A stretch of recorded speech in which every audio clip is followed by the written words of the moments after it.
The following is a presentation of iRacing on PTR TV. We'd like to thank all of our channel partners for their support. Please like and subscribe to the channel, and we hope you enjoy today's broadcast.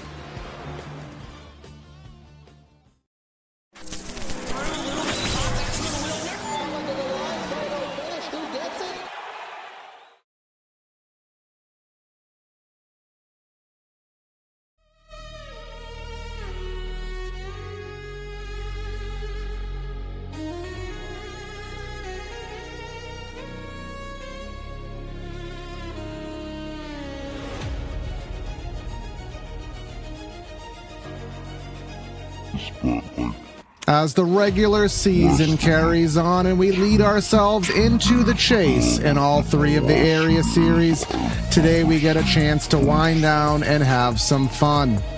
No points, no stress, just fun and money on the line as we go all-star racing area style.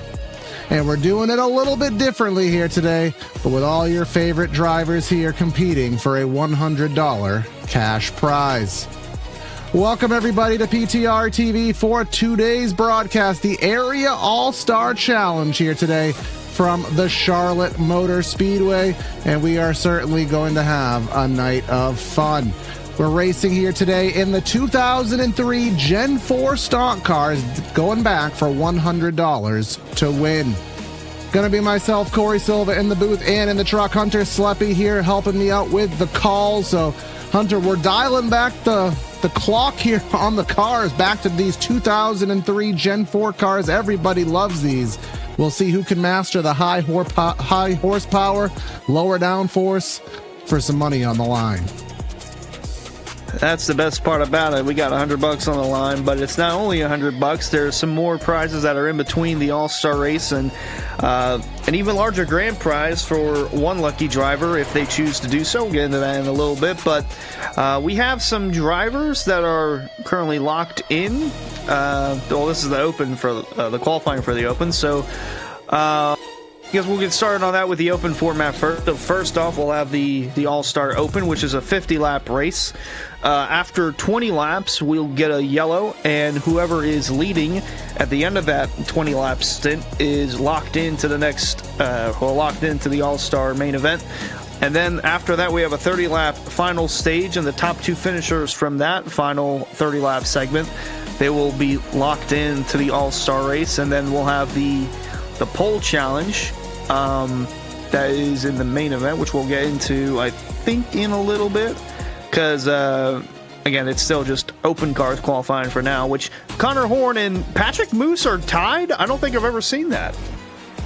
Yeah, so they are tied to the 1,000th. Of course, iRacing does measure down to the 10,000th, so technically Horn got it by the 10,000th of a second. Can't get closer if you tried. But as we said, we got 18 drivers here fighting for 3 spots, and of course, you know, Hunter, you're always our Larry Mack, our statistician here, but here's a car that you would have seen in the 1990s era when this car was in its heyday. We don't have any stats for this car. We don't have a who's good in the Gen 4 car, at least from an area perspective. So there could be some shakeups here with who is quick and who is not. And that'll obviously answer who will be raced for the $100 later. Yeah, the closest thing I could compare this to is the ARCA car. Back from when the area first got their foundation set in Season 1, we had 4 series, and then one of them was the ARCA series, and it had the ARCA car, which is kind of a resemblance of the 2003 car that we're running tonight, but even then, that was 5 years ago. 2021 was when area first started. So, some guys might take a little bit to get acclimated to that. I mean, Jacob Bell's top 5 in qualifying, and he had a pretty solid stint with that ARCA car back in the day. But looking for the previous winners, because we've done this so many times, the All-Star races. We've done this in Season 2. We've only had one driver that's won more than once, and that was Jake Nichols. And they were all given different circumstances, but Nichols won at Charlotte. So make of that what you will. But qualifying is about up for the open cars, and we'll get ready for our 50-lap open feature. Absolutely. Want to thank everyone for tuning in here to PTR TV. And of course, if you're watching on Twitch, consider following and subscribing to the Twitch. $5 a month, custom emotes, double points. Turn those double points into free merch provided by the Studio Temporary with that new quality rebranded merchandise there. But kind of just touching back on what you were alluding to with this Gen 4 car, of course, iRacing had the old ARCA car. It was actually a NASCAR Nationwide car, ironically enough, from 2009. And when that car's relevance became no longer, they kind of rebranded it into an ARCA car, which it really never was, but it fit the bill. And then there was one build, an update, quarterly update, as which we're having tomorrow, as a matter of fact, where there was a glitch, and iRacing accidentally put way too much horsepower into it, and it reminded all the fans about what this car was in the Winston Cup era. And through enough fanfare and hoopla, they kept it, and now we actually have the real-life thing. Scanned, I believe... someone's going to have to remind me in chat, but I want to say they scanned Harvick's Monte Carlo, and memory does not serve whose Ford they scanned. And personally, I'm praying we get ourselves a Pontiac, but maybe wishful thinking.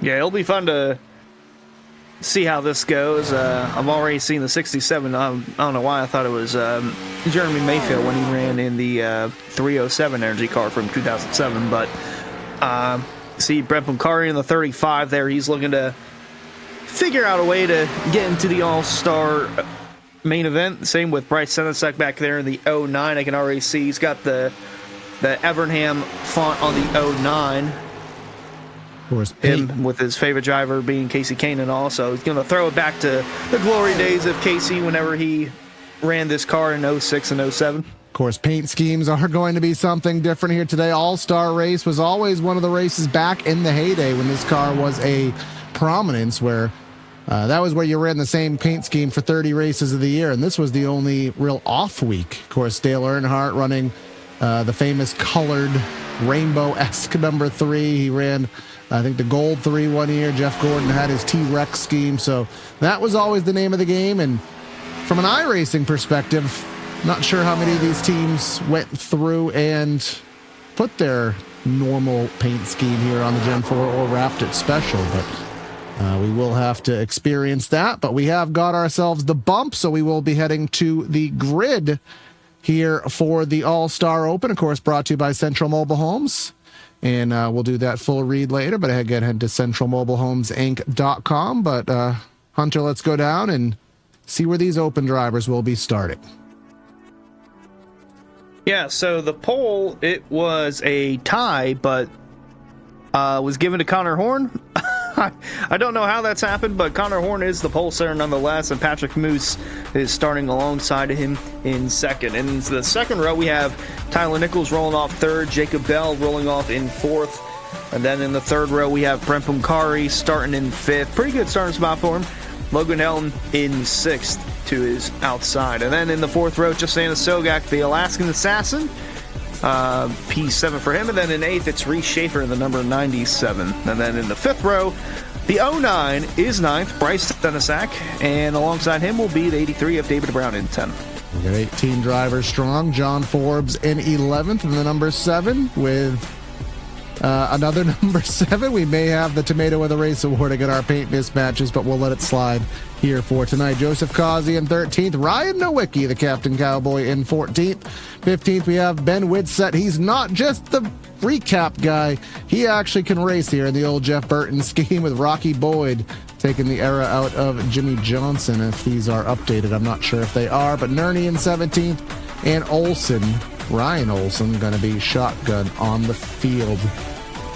Sometimes those little iRacing preview cards aren't always accurate, but if they are, cool beans. So the weather conditions here from Charlotte, brought to you by Blue Tip Pool Builders. 81 in the air, 89 in the track. Again, with a 50-lap race, we should be staying under the daytime skies, although the shadows may become a little bit more prominent. But it will be interesting there, Hunter. Again, the extra horsepower with 50 laps. I don't know if we're probably going to see drivers pit on that competition caution, but tire wear on this car is very, very prominent. Yeah, it's going to be a lot more prominent than what we might see in the next gen. Probably the same, maybe worse than the Pro Series and then the trucks as well. Got to remember that this is guys from all three series that are racing into one in this 2003 car. So still a lot to be said here tonight, but should be an all-out sprint from the get-go. I'm going to assume that the first few laps are going to probably be the most chaotic. I think caution laps don't count for the cautions after lap 20. I didn't know they could do that. I didn't know either, but we'll all right, we'll see here after 50 laps who is locked in. We'll see what happens over the course of the event. Again, we're racing to lap 20. Whoever leads lap 20, they will get their instant pass into the race. And then at lap 20, whoever is leading there and second, presumably not the leader if they duped up, because we should be transferring 3, they will head themselves into the All-Star Challenge, which will probably be in about 45 minutes, if not sooner. But into the pits is the pace car. Connor Horn and the Moose going to be on the front row into the Echo Park start box. Barney gets the flag in hand and waves it, and we're racing in the open. And door-to-door in the one, and Connor Horn with the early jump. Jacob Bell trying to get beneath Patrick Moose there in second. Already a car in the wall. All the way in the back. I think that was Nowicki in the Red 74. And that has stacked up both Whitset and the number 7 of Brian Noel here. But up front, completing lap number 1, Connor Horn with the edge by about 2 car lengths over Patrick Moose. And it does look like Jacob Bell getting right to the rear bumper of Patrick Moose. And you can just see that 45 getting a little wiggly, a little wobbly there. Again, aero loose, very, very prominent here in this car. Yeah, back end's going to kick out a lot more than what some of these guys are used to, but it's all part of the deal with this. Meanwhile, fourth on back, we got some side-by-side action going on. Reese Schaefer, Logan Helton, David Brown, Tyler Nichols, Anna Sogak riding in tow, and looked like someone might have clipped the wall going into one. We are 3 wide. David Brown all the way to the top of the racetrack there on the bottom is the number 60, the number 3. I don't know who the number 3 is because I don't have a number 3, but whoever that car is, that's Tyler Nichols. He backed off out of that 3 wide. John Forbes looking to fill the gap in up top here. All the way up top, and it's very hard to go 3 wide in the quad oval. 0 out of 10, do not recommend, but they made it survive. Here comes Anna Sogak trying to fit that 88 through the middle. Well, we'll settle in line here, but Brett Mukari on the downward spiral. I think he started 5th. He's down to 12th already.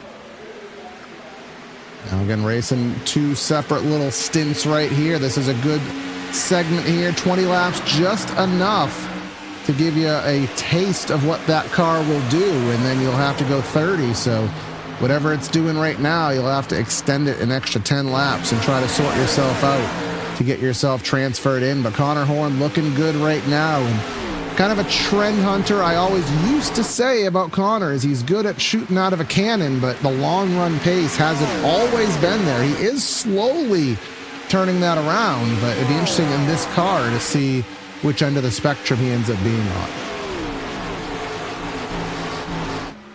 Yeah, and already after 5 laps, not too much tire wear, not too far off from the fastest lap of the race so far. Really only Patrick Moose about 10th off, but other than that, everybody else is within a 10th or 2 of their fastest lap.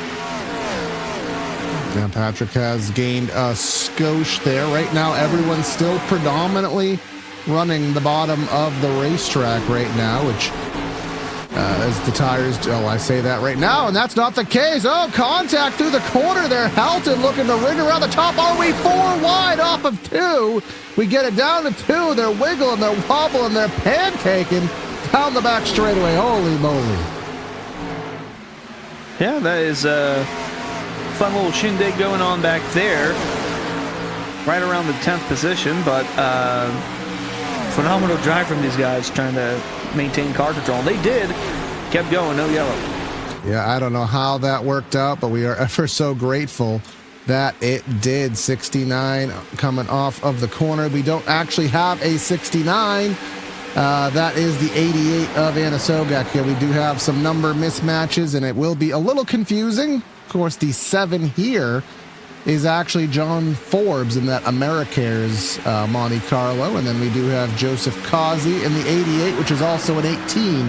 Again, their in-sim number versus their paint scheme aren't matching. So that puts me and Hunter in a very tough spot, but we'll sort it through here as Senesac is under Helton, but he gets a wiggle and a wobble, and he gets it sorted down the back straightaway. Yeah, Nowicki had to hit the wall just to avoid the 09 if he came back into him, but yeah, that has already thrown me off. So that's not Anna Sogak in the 88. That is Joseph Causey, and he's looking inside of John Forbes Jr. at the moment. And we will sort things through. Now Forbes and... Yeah, now I'm pausing here. Forbes and Causey side by side down the back. They'll sort things through, but looking a little bit further up, Reese Schaefer in that 97. You can see he's starting to run a slightly different lane, a little bit higher, and that gives him some momentum to play with. And what will he do with it? He's going to try to get to the outside. I'm shocked Jacob Bell left that lane open. And Reese Schaefer will try to get that momentum built up. And will Jacob Bell be able to shut the door? He will.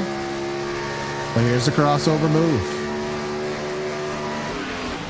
Maybe he'll let him do that because he prefers to run the top in 3 and 4. That's the only way that could work out for Jacob Bell as he rolls off of 4. And yeah, he'll stay in front of the 97 for the time being. David Brown's got a mirror full of Tyler Nichols behind him there. Top 5 battle about to be up for grabs. And going high is David Brown, and Nichols to the bottom of the track. And I think that David Brown just let him go. Again, at this juncture in the race, just kind of survival is a very important trait to have.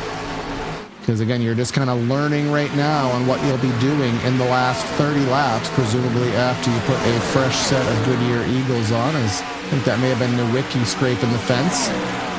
And tail end of the field here all the way to the back. You have Brian Noel and Ben Whitsett all the way back there in 15th. But we do have, whoa, Jacob Bell going skiing down the back straightaway there through the slalom.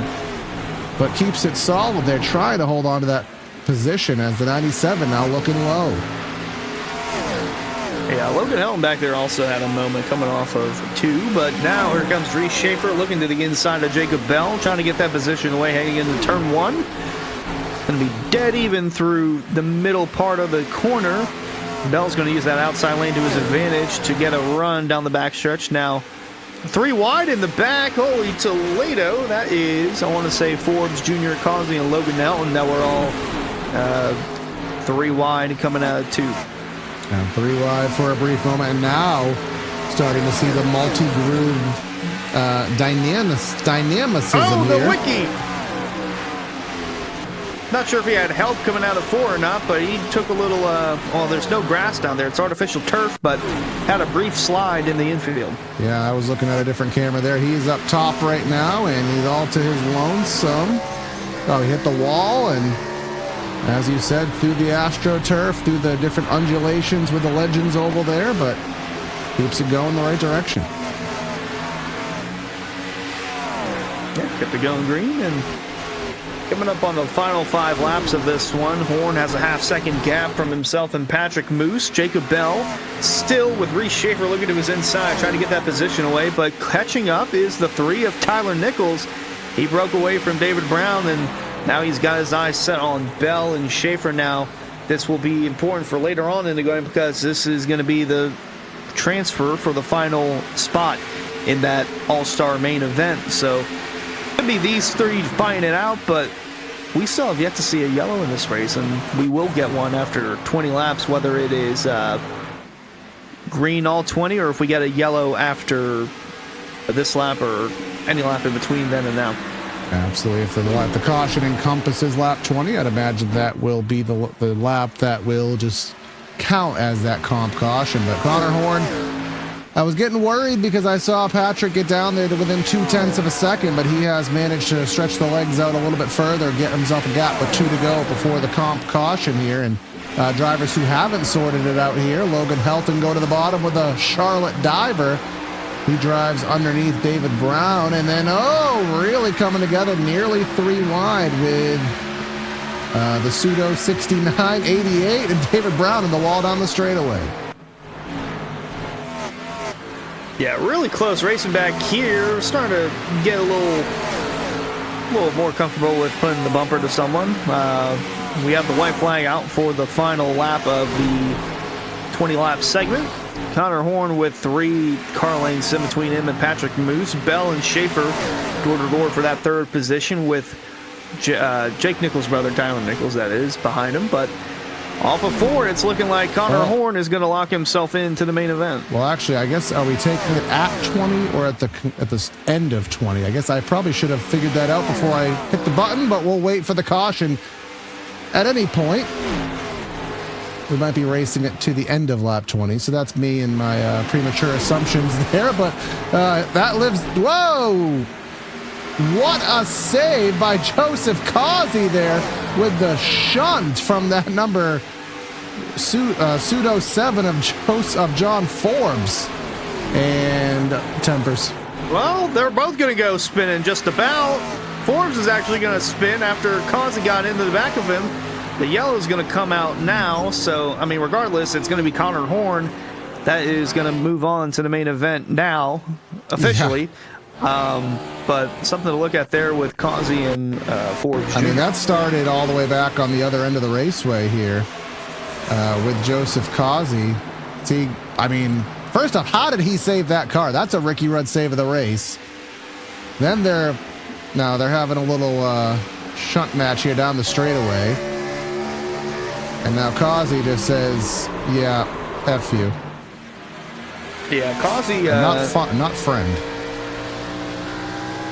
Causey thought for half a second about dumping him down the backstretch, but he decided to hold back and just do it going into 3. And with this car, it's not like today's current cars where the bumpers are more aligned than ever, so if you hit someone, that it kind of just pushes them forward. With this one, not so much, but everybody's going to make a pit stop. Connor Horn will be done. I think he's pulled in, so he won't be in this final 30-lap segment. He'll be in the main event, but these guys still fighting for the final 2 spots. Yeah, well, that'll answer that question for us. So into the pits for everybody else. Connor Horn will just get to maybe talk to his friends, talk to his teammates there, and try to translate any of this success into what he'll be able to do in the feature, although that will be under the lights, which will create some differences in handling. But these are live pit stops. This isn't like a halftime ARCA break. This is competitive pit stops, and Patrick Moose, to no surprise, will get out of the pits first. Yeah, I thought it was interesting there going down pit road because Causey and Forbes Jr., they were actually still nose to nose because of when the yellow came out, but they had a little somewhat brake checked someone, and the rest of the cars behind had to scatter for cover. And I am, of course, with area, it's a well-administrated league, and certain driving standards are in play. Now, I am rather curious if those driving standards are laxed at all here when we do take the points off the line, but that conversation will potentially arise, and if it does, we'll let you know. Yeah, I don't think there's been any penalties that have really gone through, like, from an all-star weekend and into, like, real point season implications, but I hope not. I hope that doesn't happen. Again, nothing on the line but money and pride. Hunter, I don't. Do you have a YouTube channel that is has the handle DDH88? It could or it could not be, depending on who's asking. Somebody in a YouTube chat says they recognize my other YouTube channel that I have as, and they're like, "Oh, DDH88 is working with Corey tonight." So I'm just learning.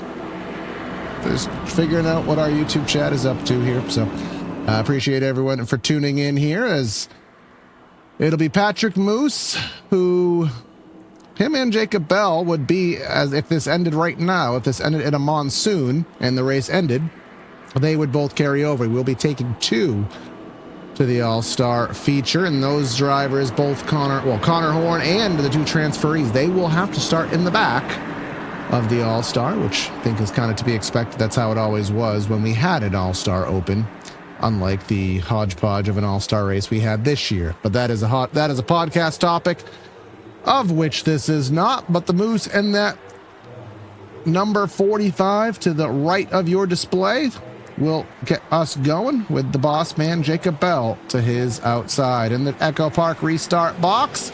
Good jump to the 45, some wiggle in there, and let's fire off for the second half of the Open.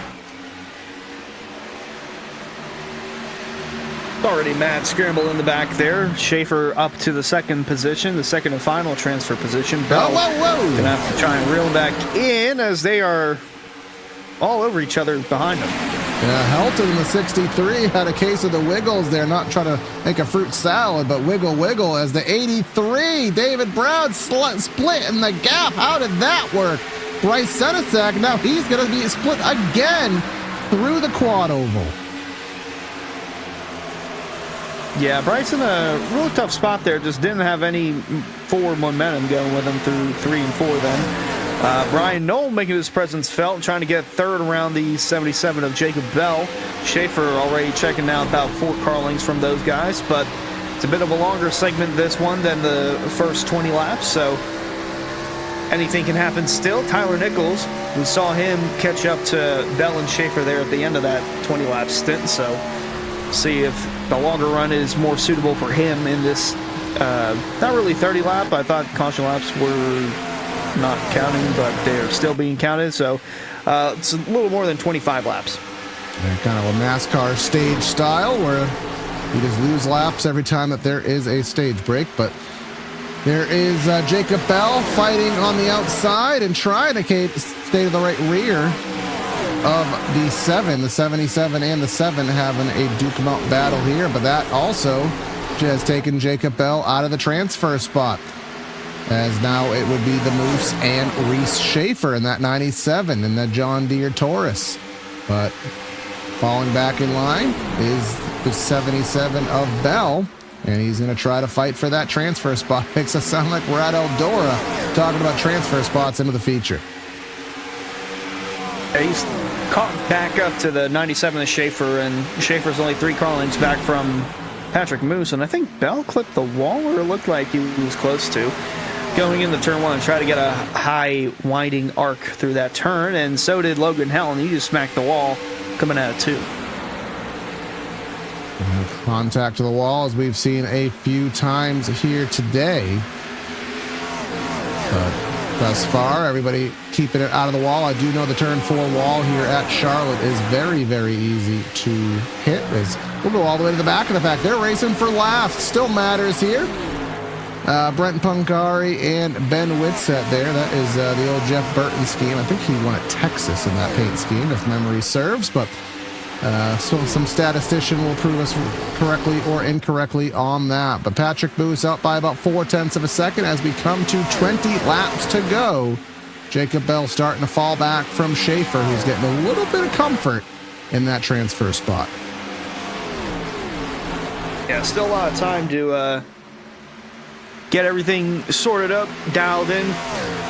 5th on bat. Well, 5th, they're having a good battle. Tyler Nichols trying to get around Logan Helton. Helton passed him even after hitting the wall, but Patrick Moose checking out by 4 car lengths over Reese Schaefer, with about 3 car lengths separating him from Jacob Bell. Yep, 0.3 of a second, and then you have Noel and Helton, and we'll put the lap times on the ticker now that we're kind of spread out a little bit. You can see where everybody stands on their individual car pace, and Brian Noel in the 7, he is by far the slowest in the top 5. Tyler Nichols in the 6th position, also not of the quickest pace, but Jacob Bell, him and John Forbes, only drivers in the 1s last time. So Jacob he sees that spot, he sees that 97, and I mean, seeing it is one thing, but he's got 19 laps to try to find a way to and by. Yeah, he's working on getting that higher approach through 1 and 2 to bring him back in. Logan Helton has caught up with Brian Knoll, trying to get around him on the bottom. Meanwhile, Tyler Nichols starting to fall back. John Forbes Jr. trying to work his way around that number 6 machine on the outside. David Brown behind as well, trying to follow the tire tracks, but Bell slowly creeping back up to the bumper of Schaefer. Bell now within 0.2 of a second, and now starting to use that higher lane, and then you can go back in the shot. You see Logan Helton and the 7 of Brian Noel really using the higher lane. So once we get about 10 laps into a run, the multi-groove aspects here of Charlotte start to come more into play. And even though this is a 2003 car, Hunter, and Aero Push was, I mean, it was still spoken of. It's not spoken of to the same degree. You can still get, to an extent, a little bit closer to a driver than you could in, say, Gen 7. Yeah, not a whole lot of dirty air and not as much advancements in aerodynamics than what we have now. So can't really side draft too much in these cars, so that's why passing was a little bit more easy to do, and why we still see some side-by-side action going on behind. This is for the 5th position now that I'm looking at. It's still Ryan Nolan, John Forbes Jr. Forbes Jr. starting to make his way towards the front, creeping into the top 5. Now, is it too little, too late? He's 2 seconds off the lead, but more importantly, he's 1.4 seconds behind the 97. And we could actually have ourselves a little rubber band action going on here as the Moose up front. And how have I not called him out once here today on a number mismatch? He's showing up as the 5 with 46 on. So, but anywho, it does appear that Reese Schaefer may have not just a 77 on his hands, but he may indeed have Helton on his hands too. We may have ourselves a 3-way battle for the transfer spot. We are getting corrected here by Connor Horn in chat. Of course, now that he's out of the race, he can watch us. Aero Push is a lot worse than we're giving it credit for, Dirty Air as a whole. So maybe it wasn't huge in 2003, but it is not a fun situation here on the simulator.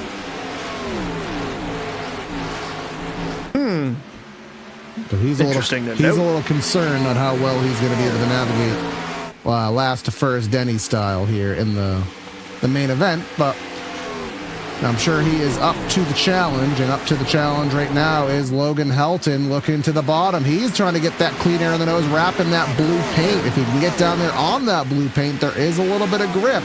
Helps you rotate that car through the corners here at the Charlotte Motor Speedway. But if he's going to want any chance at Reese Schaefer, he's got to make quick work of this Blue Tip Pools Monte Carlo of Jacob Bell, and he's there. Yeah, he's right there. He's been steadily making his way through the field in the second stint, and he's trying to get alongside the 77 of Bell, and he's going to get by him with ease. Bell had a bit of a moment there through 3 and 4, and Helton is just driving away with it now. Helton will now have 0.5 of a second in order to close in on the second place driver of Reese Schaefer, and you can see the lanes there. He's running a little bit higher, and Bell all up in the wall. Yeah, I think he used everything and nearly got into John Forbes in the other 7 car. And the 77 really struggling. I think he used all of the goodness up very early. And now he's just on the struggle bus here trying to just chug on through. And I think Jacob Bell will have to watch this race from the admin tower and not in the driver's seat in about 10 laps. Yeah, that might be the case, as Stenosiak still trying to keep it all together back there in the 10th position. Heading back here, just racing for experience, racing for fun right now, and still having some battles. Even if you know you can't transfer, you might learn something here for the next time that you run Gen 4 here.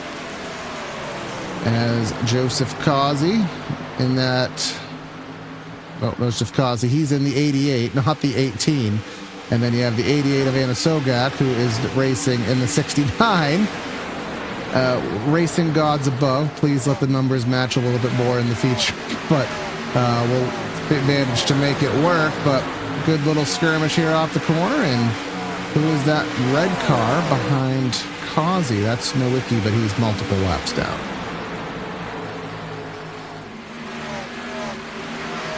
He's still trying to power his way through.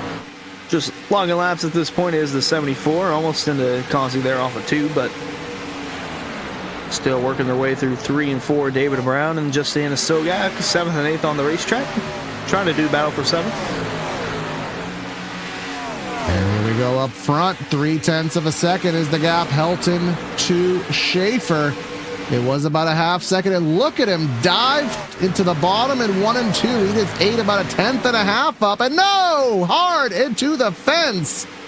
Everything he just gained, he lost it, and he's going to have to pray that that number 63 is not damaged to prevent him from making another stab at it. Well, earlier he hit the wall and he got better, but that was more significant contact that time than earlier in the race, so...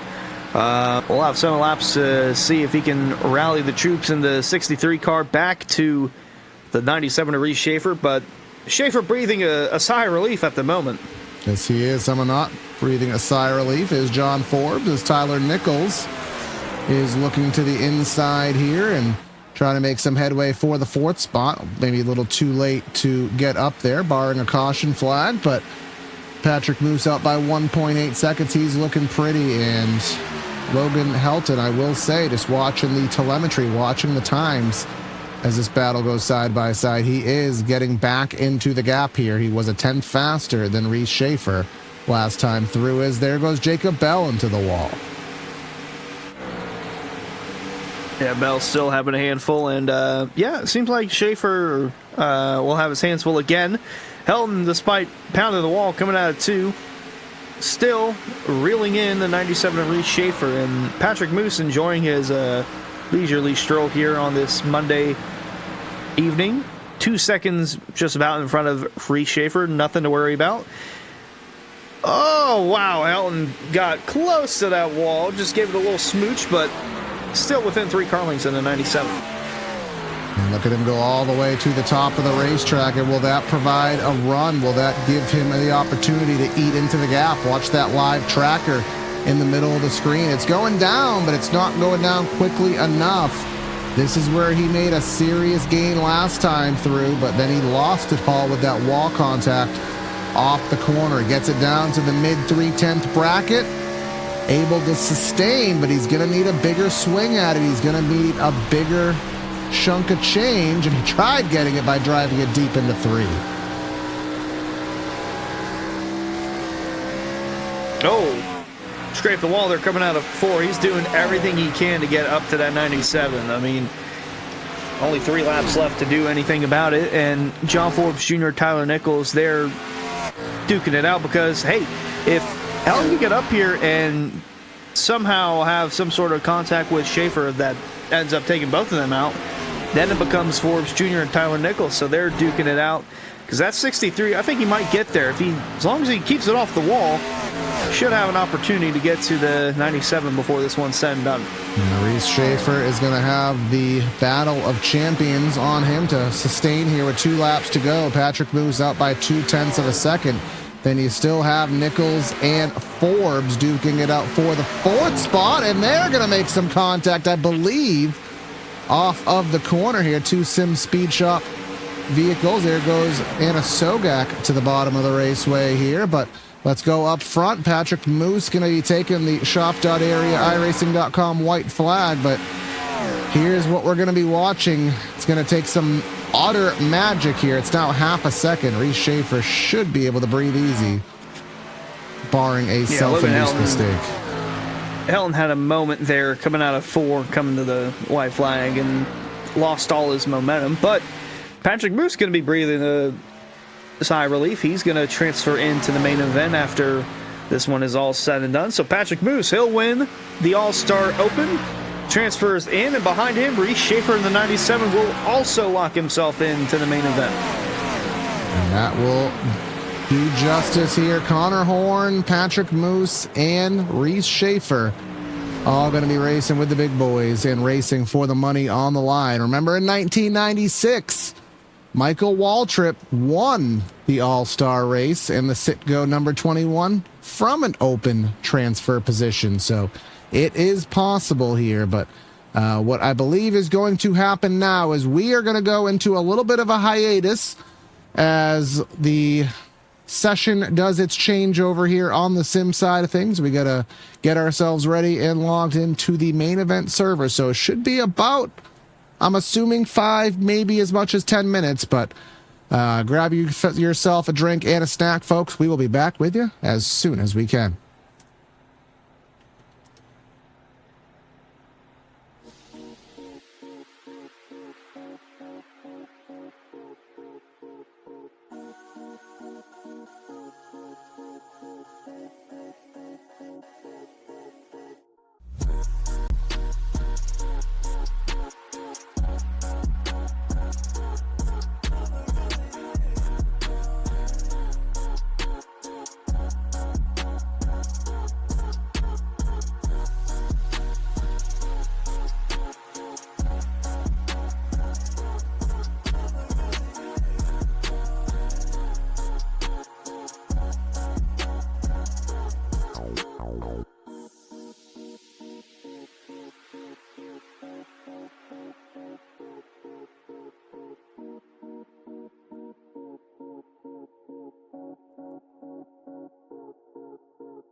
All right, folks, after our All-Star Open with 3 drivers transferring here, we are now ready for the main event. The Gen 4 cars at Charlotte, $100 to win or more on the table. Of course, myself, Corey Silva, back in the booth with Hunter Sleppy. So, Hunter, obviously, we saw a couple drivers drive off into the clean air to transfer their way through, but now we got the big dogs and the big prize here, and we'll have to answer the questions again. We have up to $200 to win here today if the circumstances come to fruition.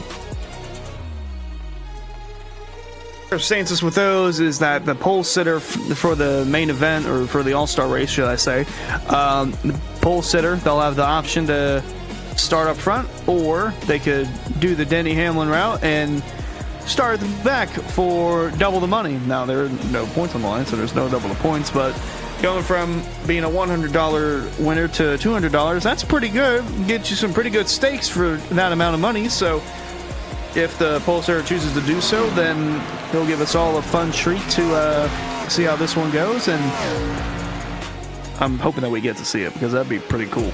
I will say, if Sebastian wins the pole, which, I mean, he didn't get up, he's not up on the practice charts by that much, but if he gets the pole, I am 98.6, and I'm not just saying that because that's your human temperature, % sure that he's going to go for it, but we'll see if I am proven correct or incorrect. correct here, as we got about 17 drivers ready for the prize here, and we will hope that more of these paint schemes, if we can see through the pit wall there, are going to have the correct numbers on them to make our lives a little bit easier. It looks as though, from what I'm seeing thus far, that's the case here. Even Patrick Moose, it matches for the Open. Good.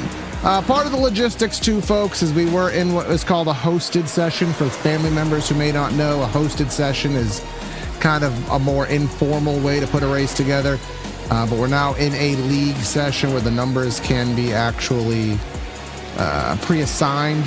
So a lot of those issues should be eradicated here. As there's Jacob Harberts, Van Drugman, Zach Kerr. It'll be interesting to see what Van Drugman, of course, the hot streak he has in the Cup car as we get bumped into qualifying. Holy! Oh my God! Well, I hope we don't see that in the main event. That'd be pretty wild. I mean, I hope if we saw it coming to the checkers, I wouldn't mind that, but certainly hope we don't see it over the course of the actual event. But probably the highest stakes qualifying that we're going to have all season. I mean, outside of maybe the Daytona 500, the Area 500 qualifying. Here's Jeremy Miller trying to get every ounce of heat in those tires because, well, there you go. That is the best replica I think you could possibly have on that racing. I can probably tell you who that is. That's Brad Slaughter. Great guess. Again, this is the qualifying session to potentially, as we'll do a reset, because unless Travis Beckner is just trying to play his Shadow Realm self there, we'll do a reset in due course, but we'll see who can get the pole here. Because again, whoever gets that pole, they have the opportunity to double their stakes here for the main event. Yeah, as we got Brad Slaughter here looking to put a flyer of a lap down to that Dale Jr. number 8. Looking through, we already mentioned that the pole sitter will have the option to do the Denny Hamlin challenge, as I like to call it. Jacob Harbert's currently leading that category. Oh, yeah, Sebastian Marin did not get the pole there. I believe this is a one and done for qualifying laps, so we'll see if David Weisler can do that. Would be phenomenal if the pole sitter chooses to do so. And Jonathan Evans now puts himself in that category, 6 1/1000ths of a second quicker than Harbert's. 6 1/1000ths. Now here is the person to watch right now, as well. We do have a couple others on the track. Jeremy Miller going P1 quick time here. Jeff Wright on his lap, and the next 3 are out on their out laps here. So big surprise there. Sebastian, look at that paint scheme. I don't know which exact. Oh, that is the Jeff Gordon hodgepodge. I'm sure he ran that at some point, but I love it.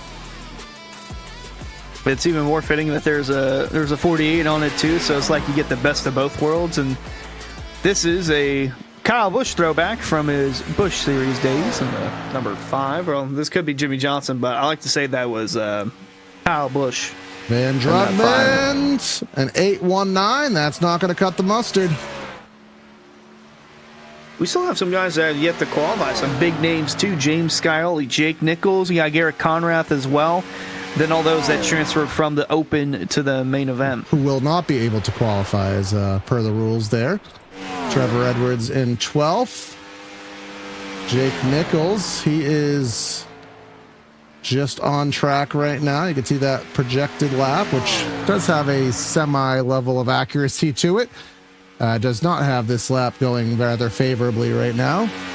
But any position that's not last will be better than, well, running last. But where he stands, he might actually be last right now.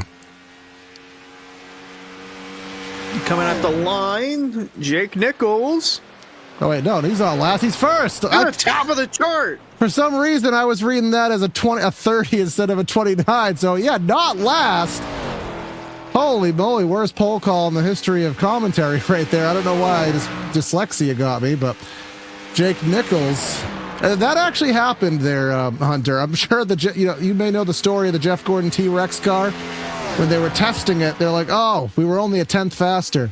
Look at the second column. It ended up being 1.1 seconds faster than their prior car. So sometimes that catches you off guard. But James Scioli, this lap's looking pretty. Is that going to be a short-lived pole?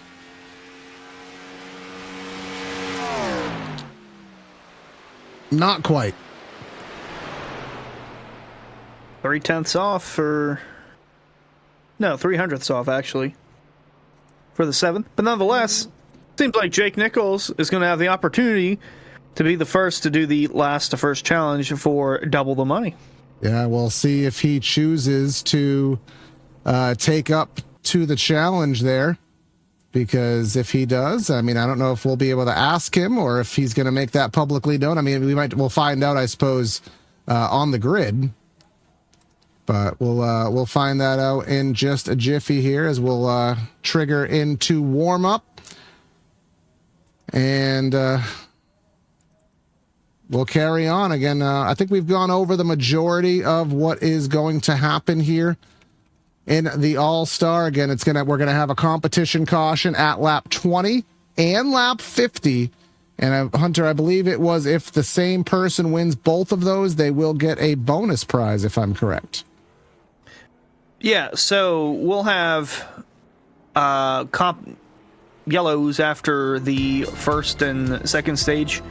After 20 laps, whoever is the first driver, so whoever's leading at the first 20-lap segment, they'll be restarting first for the 50-lap final stage, and then the same is set for the 30-lap second stage. So whoever's leading after that, they'll be restarting on the front row on the outside or inside, wherever the leader chooses. So they'll be starting shotgun on the field. But if the same driver wins after the end of the first and the second stage, they'll get a $25 bonus. And then the second stage, whoever is runner-up to that driver, they will be shotgun on the field. And it's a 50-lap main event, nothing more than that. $100 to the winner, or for Jake Nichols, it will be $200 if he chooses to start this race from dead last. So we'll see what he does choose to do. If he makes it publicly known, he will take the challenge. Jake Nichols is going to voluntarily put himself tail end of the grid in order to go for the $200+ prize pool here in the area All-Star. So we just got the confirmation on that. Now, if you look at it from this perspective too, Hunter, I mean, we're not battling with 40 cars or 37 cars. We're battling with about 15 to 17. And if he can make, 6 or 7 or 8, 4 to 5 passes in each competition caution segment, he can have himself in a good spot for the second half of the event. Yeah, there's definitely a possibility for Jake Nichols to do that. One of the more qualified guys in the field that could probably be capable of completing this challenge. I mean, he's won a number of races across the area, multi-time Cup champion as well. He's more than qualified to take on the challenge, and it'll be fun to watch him go from the back to the front in this 100-lap total race. Absolutely. Now we'll head down trackside and we'll give you the starting lineup as best as we can make sense of it, given what is now going on. Our Central Mobile Home starting lineup, Jake Nichols, he qualified for up front. He will have the front pit stall, but he's going to go to the back here for that challenge. Jeremy Miller to the outside. I suppose now taking the pole over would be James Scioli, with Van Drugman going to be in P4. Jonathan Evans and Jacob Harberts will share a row there, followed by Travis Beckner. I did a refresh. He's just driving a stealth car here today. David Weishart in 8th, rounding out our top 10. Jeff Wright in the Scott Riggs Nesquik ride, and Alex Chilcutt there in 10th. In 11th, we'll find Dylan Alt in the 42, and alongside him, Zach Kerr in the 12, all the way from Australia, starting 12th. 13th, the Puerto Rican native Sebastian Marin will roll off from that position, and alongside him, Trevor Edwards, should I say, the Lowell native from 14th. 15th, we'll find Bad Brad Slaughter in the number 8 car. Alongside him, Patrick Moose in the 45 made his way in through the open, as did Connor Horn in the 67. He'll start 17th. Garrett Conrath will be 18th in his number 17 machine. And then, not last, but 19th, Reese Schaefer going to roll off 18th now, with Jake Nichols opting to do the challenge and start from the 19th position. Now we are racing as well in the daytime, which was kind of not what I expected, but that will again keep the conditions of the track a little bit slicker here. Again, 83 in the air, 97 track temp, racing around 547, which given the fact that we are racing out of today's live date in sim of June 8th, as there goes Jake Nichols with the end of line for his $200 challenge. We will be keeping this race under the sunshine there, Hunter, so that means it won't just be a gripped up fest. These drivers will be having to race these cars slipping and sliding, as we saw in the open. Yeah, it'll be a challenge for these guys, and really looking forward to seeing what that challenge is going to be like as this takes place. A lot of different faces up here that we don't usually see on a day-to-day basis. I want to say Jeremy Miller, while he's doing well in the Truck Series, he can be a little flaky sometimes in Cup and in the Pro Series, but it's great to see him with this opportunity that he's got in the ARCA car to kind of show that, hey, I know how to wheel a race car. So it'll be fun to watch him try to take on the 7 of Scioli. Number of guys in the field all looking to become $100 richer, but there's one man that can only become $200 richer. That's Jake Nichols. After 100 laps, we'll be able to determine which one of those will be the richer man. We'll see indeed what the case is there, as it's going to be Miller and Scioli getting ready to get the All-Star underway. 2026 Area All-Star main event is green, and oh no! We're wrecking off the jump. No way. Well, the first challenge got a little bit easier for Jake Nichols, but that is not the way you want to start. David Weishart may have got the worst end of that. We didn't even get fully cross the start-finish line. And unfortunately, the track is not wet. They cannot pull out a backup car circa 2001. No, Jeremy Miller, he just did not go, and that whole outside line just got wadded up. Yeah, we'll take a look at the leader here. Well, the outside, rather, Jeremy Miller. See, they made a little bit of contact there, and then now we're on the gas. Now, was there contact at all from the 2?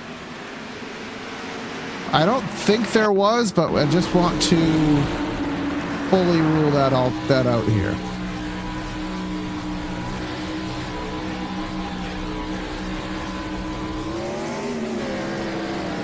No, there was, but I mean, he was already sideways at that point. I don't think it really would have meant anything there, but Jake Nichols. Yeah, I mean, the benefit was he was so far back. Let's just go on board here from Mr.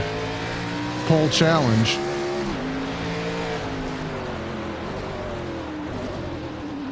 He just flat said, nope, ain't doing it. And not one soul could blame him. Yeah, that's an unfortunate way to start the night for a lot of those guys in the field, but Jake Nichols, it really did just get a lot easier for him. Not only did he not use any tire wear from that, he has a clean race car as well, so up a handful of positions from that. Jacob Harberts, unfortunately, has damage. David Weishart mentioned missing the whole front of his car. You got the number 60 as well in there. I mean, just a number of guys on pit road and trying to repair their cars already before we even get to turn 1. There is the 12 of Zach Kerr. He's also missing a front. Patrick Moose just transferred through, and I don't know why his paint scheme's not loading, because it loaded before, unless I don't quite have the answers to that. But off that opening jump, where is the 73? He's going to be, he's scored in 13th right now, So he technically gained 6 spots without doing absolutely anything. So I said he gained 6 spots by lap 20 would have been a solid feat. But there you go. He just one-upped me. All right. Well, an eventful way to kick things off for the 100-lap main event. We'll see if we can get the one to go this time, and I think we will. And we do. No, it's things that we have to consider. Again, most of these drivers used to running the next-gen car. You think of the next-gen car, what does it have? It has huge, wide tires, and it has less horsepower. So that usually means at most tracks you can just gun and go, and you will get wheel spin at certain tracks, but it's not, it's not as huge of a factor at most tracks. But here, again, we have thin tires, a lot of horsepower. I think it's modeled around 750 if I'm not mistaken. So, and Charlotte doesn't have as much grip as it used to. It is an aging surface, about 20 some odd years old at this point. So it's not out of the realm to get wheel spin, even on fresh tires, as we saw. Yeah, and then the bumps through 3 and 4 are really going to be challenging for these cars and these drivers that they've had practice sessions in it, but they haven't really had a full race sim in it. So we'll have to see how that portrays as the night goes on, and hopefully we'll get a bit of a cleaner start this time through. But Travis Beckner going to be in a good spot behind Jeremy Miller, see if he can get going on this restart. We'll see what happens here. Entering the Echo Park box once again. Will we get up to speed? Will we get into third gear this time? As Barney will wave them on through, and that's the restart we want to have. Everybody gets up to speed into third gear, driving off into corner. See Jake Nichols there back of the shot. He's not being conservative. He's going three wide off the get-go underneath Conrath and underneath Schaefer. Already rolling off through turn 3 deep. Slaughter on the bottom, Marin in the middle, and then we got Connor Horn all the way on the outside lane there, trying to get everything navigating in the right direction for him. And Skyley's going to lead the first lap under green. Miller, Evans, Beckner, and Van Drugmanson there comfortably inside the top 5. And then we get back here. We're still 3 deep, and we still have the number 17 of Conrath trying to work his way through the middle. Did not get a good run out of 2. Going to lose those spots to Marin and Horn. And he's still 3 wide. Now you have Slaughter in the 8 down to the bottom of the track. And again, Jake Nichols is not being conservative. He's putting himself in the hornet's nest. He's trying to navigate to the front through the dirty air while the tires still have maximum life in them. Up to 10th now. Behind. Oh, jeepers. That was nearly 4 wide. Marin all the way to the top, as was the 10 of Jeff Wright. Looking to see Jeff Wright in a Pepsi car, but now he's in a different liquid. Of course, Nesquik there with Nichols to his arrears. Yeah, we saw Ryan Nichols there. They just trying to get right for the corner, and they hit the outside wall prior to the entry. So shows the handling is way different on these cars compared to what they're used to in area, and trying to make the most of their runs at the moment. A little further up front, Travis Beckner trying to hold off Dylan Alt. He won't. Alt's going to fly by on the outside and steer clear for the 4th position. Meanwhile, Marin in the 48 coming low on Beckner, trying to get around him in turn 3. Then we got Van Drugman trying to hold off Jake Nichols, who's charging on the outside of Jeff Wright. Travis Beckner nearly in the fence, and again, I did try twice to check Beckner's scheme. I think he's just driving a black paint scheme here today, folks. So, man in black, that is going to be Travis Beckner here on the evening. But going a little bit further, this is for the 2nd spot. That's going to be Jonathan Evans in the 26 underneath Jeremy Miller, and then Dylan Alt looking to try to fill in whatever gap may come to fruition here. And then just ahead of that, not too far up the road, that's James Scioli, our race leader, as we are now halfway to our first competition break. We see Dylan on that 42, rim right in the top, a little further back. Jake Nichols already up to 7th. That first lap shenanigan made it easier for him, but he's driven his way through inside the top 10. Van Drugman on his way back Connor Horn got around him for 8th, and Drugman trying to settle in line as Conrath looks below him in the 17, try to get to the 10th spot, really close. And up front now, the battle for second continues. Miller on the outside, Evans going to send it deep on the low line, and then in the middle, Dylan Nault in the 42, going to be close on exit, but despite that, I think Miller got into the wall. They're A-okay. Yeah, Miller will fall back quite a ways here, but nothing that the competition caution won't be able to save him on. I think that Jumbotron kind of got in our way of the view of it, but I think he, as you said, got himself into the wall here, now back to the 6th spot and bleeding, but luckily a lot of time still in his favor here. Less than 1/5 distance here at Charlotte. But now looking at the outskirts of the top 5 is Jake Nichols. He's currently 6th and looking for more. Driving it to the bottom of the racetrack, trying to hit the paint, not able to do so. You can see Beckner hitting the paint. That's where you want to be, if possible. But again, he is really in a good spot now, almost to the point where the starting last is almost irrelevant. Yeah, and Connor Horn is driven up with Jake Nichols as well. He's kind of followed his tire tracks there in a similar fashion and has made great work of getting inside the top 10 as well. Saw that in the back. That was Harberts, I believe, in the 80 that had a moment there on the outside of Brad Slaughter. Now, someone who's a little underwhelming at this point in the race, and I'm not saying just overall, I'm saying at this point in the race, is actually Van Drugman. He's only in the 14th spot and actually seeming to bleed spots right here. In that number 2, started in the 4th spot, -10. I don't think he had any damage. Of course, we saw him right behind Jeremy Miller, but we'll see if he can find the switch here later in the race and get himself up where it matters, which is where Jonathan Evans is looking to be. He's ate the gap up that Scioli had created, and look at that number 48 lurking in the mirror here as Jonathan Evans. Again, if you can get that prize, if you can get that competition caution, and you can lead it, that leaves you on the table for a $25 prize if you can get to lap 50 and lead as well. Indeed, as Evans is going to try the higher approach through 3 and 4, try to build some momentum and get a bit of a run here on the 7 of Scioli. We're coming up on the final 5 laps of this first 20-lap stint. Scioli has led every single lap so far, and Sebastian Marin has made his way towards these front 2. He's about 3 to 4 car lengths back from these guys. Is trying to wheel it in. And 5th place up for grabs back there. We see Dylan Nault trying to hold off the neon green 73 of Jake Nichols. Nichols going to make his way to the bottom in turn 3. Going to try and get a good run to get underneath Beckner off of 4. Although I think the outside momentum will carry Beckner away for now. And also going to try to cross him over going into 1.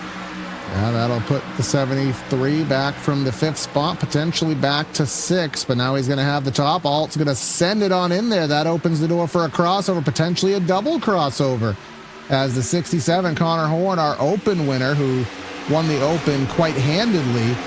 You know, he had to start at the back just as the 73 did, and he is also making some good headway through the field here, following that 73 through the field as Dylan Nault. Oh, Dylan Nault, hello. He had a moment coming out of 4. I think he was caught off guard by Connor Horn and his exit of turn 4. Yeah, so he got loose and didn't want to get into Connor Horn and just gave it a little drift down the quad oval here. Yeah, I don't know how he saved that thing. That was a good bit of driving. And now look at the multi-groove action here at play. Evans trying to run the super high lane through 3 and 4. We watched it before, that gap. Watch it go down. He gets the run off the top. Now, where do you want to run? The momentum has been gained on the bottom of the track through 1 and 2, but that's where Scioli's running. Can't run where he is. But look at Evans. Has a good run, using that top to its advantage here. Coming to 1 to go. Yeah, a bit of a wiggle there off of 2 from the 7 of Scioli, and Evans going to run in his tire tracks through 3 and 4, and a great corner for Scioli compared to Evans as they reach the final lap of the first stage here. Scioli with a 3-car length gap between himself and Evans. Thus far, the challenge should be safe for James Scioli, so he will potentially put himself in a spot to win some bonus money here on the evening. But got to give Jake Nichols credit. He was a 6th, got himself back up to 4th, making some passes. Remember, he started all the way in the back. The $200 man has his challenge in good position, but also who is in good position? Teammate James Scioli. He gets the first segment complete here as we are under our first comp caution.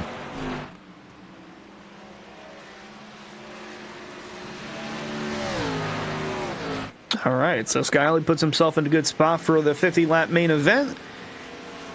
Now, if he wants to become a little bit of a richer man, he'll have to hold off Jake Nichols, Sebastian Marin, and Jonathan Evans, but this time Evans and Marin are Evans, Marin, and Nichols, they're closer than what appears, or from when they started the race. Yeah, we didn't really have to go full bananas to catch the pace car, so we kind of almost got an extra lap of full-speed racing. But we're finally caught up to that 2005 Ford Mustang GT3 RS. No, I don't know what it is. I don't even know why I tried to say it. It's a 2005 Mustang, somewhere with a 500 RS somewhere in the title. Someone correct me in chat. I'm not a road guy. I don't know these things. And I'm also not a Ford guy for that matter either. But all jokes aside, this will be an opportunity for drivers to pit, put tires on. We really didn't follow too much there, Hunter, of the fall off, the tire deg, the slowdown. So that'll be something we'll have to keep an eye on. But I imagine 4 tires and fuel will be the name of the game. Yeah, absolutely. I mean, you don't even want to ponder doing 2, especially for a bit of a longer stint than what we had in the first stage. So, and again, not a whole lot of tire wear because they have that yellow on the initial start. So it's going to be a real reality check for some of these guys if we get a green flag stint all the way up to lap 50. As the field comes down, a couple of guys stayed out. I think those are lap cars. I could be wrong, but nonetheless, the leaders are in and they're pitting. I gotta have good solid pit stops here. Don't overshoot your pit stall. Don't make any mistakes. Because you know how much more difficult it is to pass drivers on the racetrack as it is to maintain in the pits. And somebody, who was that overshot his pit box? That may have been Jeremy Miller, I believe. But exiting their pits, there's Scioli. It's going to be a photo finish with Marin and Evans there for second. And it will preserve the 26. But actually, I'd rather probably beat Marin. I think I'd actually rather start third on the inside. Might be a better restart opportunity. Now we're going to go look at that in a couple of laps from now. And David Weishart is the only one that did not come down pit road. But of course, he is 16 laps down. After that front got decimated, he did have a pit stop that not quite record time, but that translates to about 7 minutes and 30 seconds of a pit stop. So he got as much of that fixed as possible. And if we have 16 more caution flags where you can get lucky dogs, Weishart might be in this thing. I don't think that's possible. I'd have to get in the map. It would be physically possible. But we don't want to go down that road. But we appreciate the sportsmanship by David to keep himself in this thing. Of course, David does do the admin duties on the Tuesday Truck Series, which, just say he's had a lot of work having to be the admin in that series. We'll just leave that there. And of course, next week we'll be back to standard action, standard scheduled area action. We will be at the Daytona Road Course next Monday for the Cup Series, the Milwaukee Mile for the Truck Series, and back to Daytona Road for the Florida State Builders Pro Series. And the interesting part of Daytona Road is we are running the normal Daytona Road layout. We are not running the hodgepodge NASCAR chicane. So seeing these stock cars probably hit 200 plus miles an hour into a turn 1 will be quite the show. That's what is also quite the show is the 75 laps we have here for some serious money here tonight. Indeed, we'll have a 76 actually when we come across the stripe, but it's going to be Scioli restarting off in the lead. Evans going to be second, and then Marin third, Nichols fourth.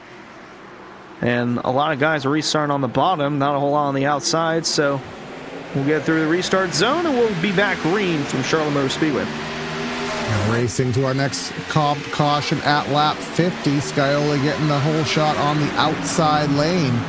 And Marin down to fourth spot off the get-go there. Jeremy Miller registering a black flag right now in the number 30. Not sure if that will get cleared. You can see the damage as well to the right front of his car. It looks like he is going to have to heed this penalty. And he does have damage to that car, so unfortunate for him. But up front, here we go. Evans did manage to get around Scioli for the race lead, putting that 26 up to P1. And then the battle behind them for third is going on. Marin on the inside, Nichols powering through on the outside, trying to find a way around the 48 to clear him, going into three. He's just going to take that momentum all the way up to the outside of James Scioli. Going to be on his outside? No, he won't be on his outside out of four, but he'll take it to the bottom, try to get around him that way as Marin down to fourth and Connor Horn holding on the fifth. Meanwhile, they're door-to-door for seventh and 10th in the back. Just very quickly here just to show that battle for the lead that we missed. And he just drove right on underneath him down the back straightaway and just got the run and just said see you later there. Just got the run off of two. Scioli did not get it, and that's how that 26 car took the race lead. But he has himself a little bit of a gap, and Jake Nichols has cleared for second. Sebastian Marin looking to get underneath that other Sim Speed Shop Monte Carlo there. Sebastian not really showing his normal Sebastian self here today. I think the Gen 4, as I talked about earlier, Hunter, bringing some slight variations to our normal Dominators here tonight. I think he's making his way through fine. It's just Jake Nichols has been a little bit more impressive just because he's gone from all the way in the back to second in about 28 laps, but Marin has made steady progress towards the front. But he's not out by like 10 seconds. That's more what I'm getting at. He's more in the mix here today than an outlier. And Van Drugman, again, our 5-time Cup winner on the season, he's still figuring things out, but luckily he still has plenty of time here. But here's Jacob Harberts. He has himself obviously win at Vegas, I believe, in the Pro Series, battling with Slaughter. And who is that? Utterly slideways through the quad oval. That may have been Van Drugman.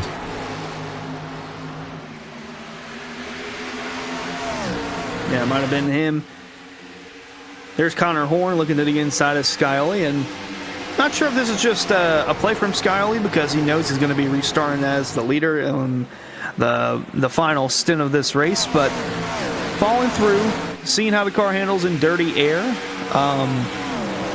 could be a good way to figure out what you can and cannot do when you're behind another car, because I mean he was nominated in the first 20 laps or so, but it's a good thing to reference to as Travis Beckner is trying to get around him. Hello, Brad Slaughter, all the way low out of two.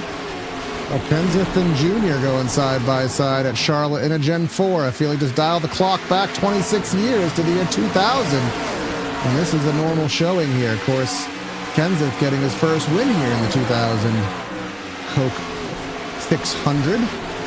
And underneath him, that's Alex Chilcutt in the 60, and they're nearly, if not actually, going three wide. Oh, there's a contact, significant contact, and while that's happening, Jake Nichols going for the race lead, as well as Marin. But not him. They're three wide through 3 and 4. Marin took the opportunity as well, and they're really tight on the corner exit. Marin's going to lead this time through.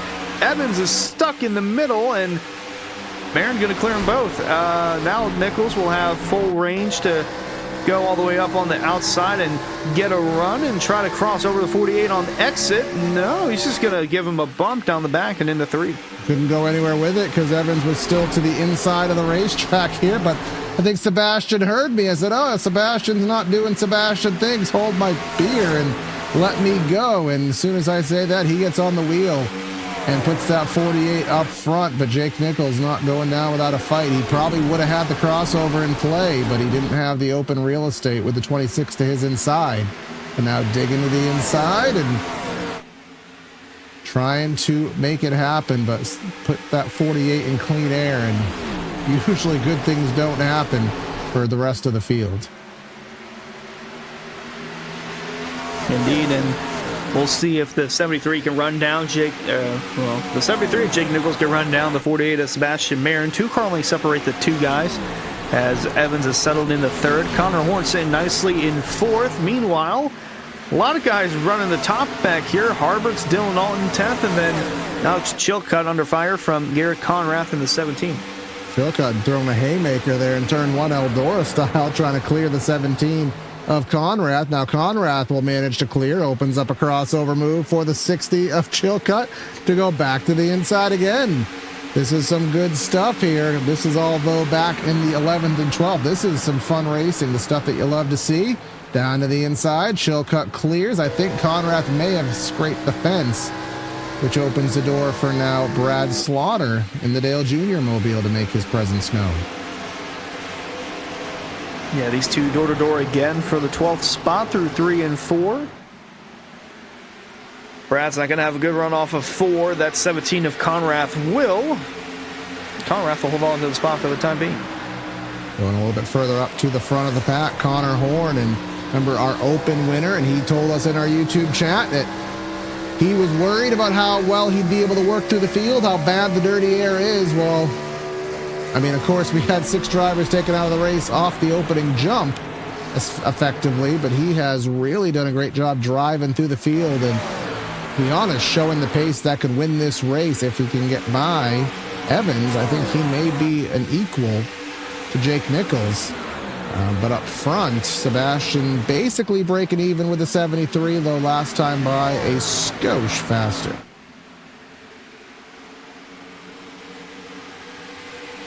Yeah, just a little bit as Connor Horn trying to get around the 26 of Jonathan Evans. Horn having a really good run. Really, all the guys that made it from the open to the main event, they're running 4th right now, that being Connor Horn. Reese Schaefer is 7th, Patrick Moose in 8th. Despite not being locked in or guaranteed a spot into tonight's main event, they are doing great given the opportunity that they have. Doing a great job. Dylan Alt in the 42. Not sure what happened to him. He would just pit, and he was issued a black flag. And he's still showing a black flag, so I'm not sure what's happened to the 42, but it's not going to most likely end an all-star victory lane for him. But up front, Sebastian, as you can see on the board, the only driver in the 7s was about a 10th faster than Jake Nichols. Now, it will be a caution in 10 more laps, as that's, I believe, Travis Beckner in the black stealth. No, it wasn't. We have another black stealth mobile. Who's that? That's Reese Schaefer. No, pardon me. That's the Moose, Patrick Moose. He was loose off the 2. So many paint schemes looking the same. His handling starting to come into play. Moose's has a little bit of color to it compared to Travis's, and Moose is trying to get around Schaefer. Meanwhile, Beckner's trying to find a way around the 7 of Skyly, or vice versa. Either way, the 7's in 5th, the 27 is in 6th, and then Patrick Moose is now clear of Reese Schaefer for 7th. Yeah, making some headway there as, again, the lap times click off. And I said we would keep a little bit of a gap and pay attention to the fall off here at Charlotte in the Gen 4s, as we are about 22 laps into our run, and we've dropped off 1 second on the stopwatch. So, of course, that is a big amount of time, and the handling, you can see these drivers really getting loose, especially off of 4 drivers into the safer barrier. And luckily, these Gen 4s have been able to deal with the contact. But Sebastian Marin cruising on through, 7 more laps to the next competition break. Yeah, coming up on that, and Sebastian Marin has just driven away from Jake Nichols, almost 7 car lengths separating him and the 73. Evans is holding nicely in 3rd, Connor Horn in 4th. Mostly single file throughout the field. Jeff Wright and Brad Soler, I believe, are the only side-by-side battles on the racetrack at the moment. Dylan Alt in the pits again. I'm still trying to sort out what actually happened to him. I'm gonna just check this real quick. I don't know if it's gonna amount to anything, but this may answer some question. Oh, it will.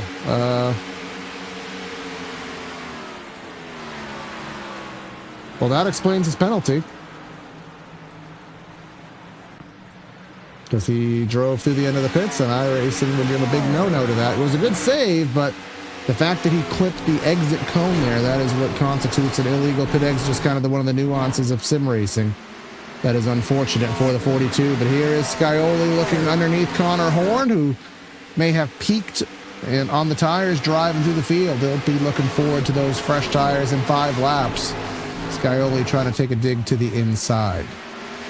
It looked like Jake Nichols as well, because Evans is really close up to the bumper of him. So battle for second and fourth going on at the moment. The 26 trying to find a way around the 73 of Jake Nichols, see if he's got anything left in the tank to get up to Marin, although that gap is increased now to 1.2 seconds. So Evans will take it to the inside nonetheless of Jake Nichols. Good run on the exit. It'll be to his inside, and even back there, or outside the top 5, we have a good battle. But Jonathan Evans going to try to roll the top through 3 and 4. To see what these Gen 4 cars can do here at Charlotte on the miles per hour gauge. He's going to have a ton of speed here, upwards of 193 miles an hour, and that's on old tires. Probably be about closer to 200, I imagine, in qualifying trim on fresh tires. But as he said, Jake Nichols, who was going for the lead, had that really exciting 3-wide move with Evans and Marin, but really ever since that, he has struggled. I did see a little bit of wall contact when he was pinched up on the outside. I don't think it was anything to hurt the car, more just a point of note, but trying to hang on here, coming now to 3 laps to go. Marin out by a second and a half. Yeah, good gap for the 48 to try and nurse it home. Jake Nichols has stayed in front of the 26 for now. Scioli's actually moved up to 4th on Connor Horn. So we see the 7 start to have a little bit of late pace speed in him later in the run. And he is, and there is the 26 kind of clipping the inside of the AstroTurf there. Of course, they replanted that grass as AstroTurf once they introduced the Roval in around 2018. So there was a push to try to have that done at more tracks, but they didn't. AstroTurf's expensive, so they just didn't go that route. But anywho, we're coming out of the white flag lap for the competition break here. Taking lap number 50, so we will not have a bonus prize here today because the same driver will not win both competition breaks, but it'll set Sebastian Marin up with some confidence as he pulled away by 2 seconds just in about 20 laps. Oh yeah, this field will have they'll have their work cut out for them as they try to navigate around the 48. But after 50 laps, Sebastian Marin will win the second stage, and they'll be restarting in the front row for the final 50. Yes, he will, and we will have, again, we had a lap 1 caution. We literally didn't even get up to speed. But we haven't really had another caution, I don't believe, since that hasn't been a competition break. So will we actually go 50 laps to the end? Will there be any level of strategy? I don't think that there will, but these drivers, if we do go 50 laps to the end, they're really going to have to dig deep and find a way to make these good years last. Probably won't be the easiest endeavor as we finally catch up to that pace car.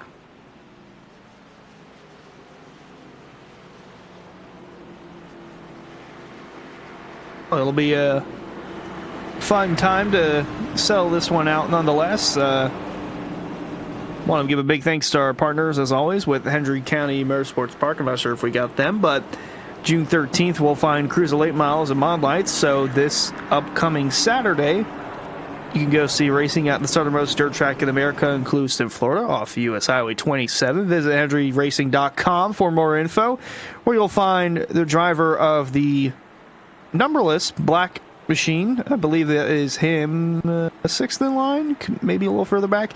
Travis Beckner, the flagman for the racetrack, the Hendry County Motorsports Park.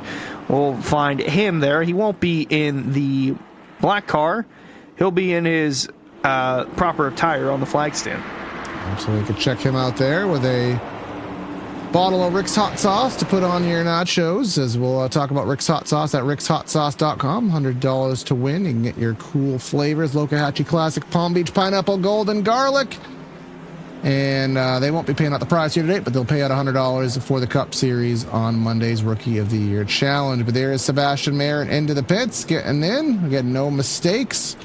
4 tires and fuel will be the name of the game, because this could be the final stop here of the race. Of course, Jake Nichols wants the win, but 2 tires ain't going to be it. Maybe at a later caution. But if I'm remembering what you told me there, Hunter, we are going to have a manual reset here, as somehow I think he got out of the pits first anyways. But we are going to have a manual reset here to start the stage off. Yeah, so James Skiley will be on the front row along with Sebastian Marin. I think the rest of the field will be how they came off of pit road. So basically, we I don't have the think same there was thing. anything mentioned.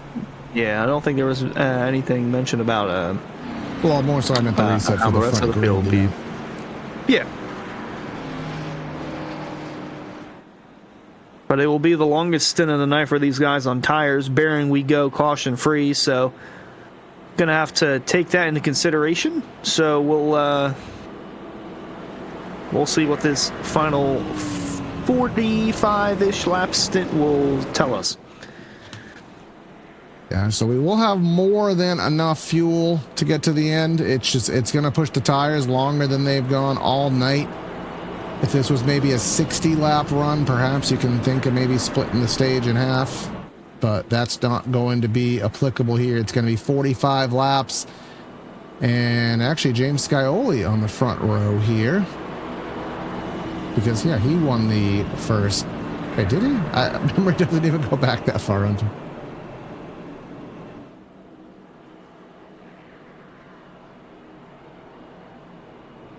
Jake Nichols, a couple spots away from making history, being the first to ever do the last to first challenge for double the prize money.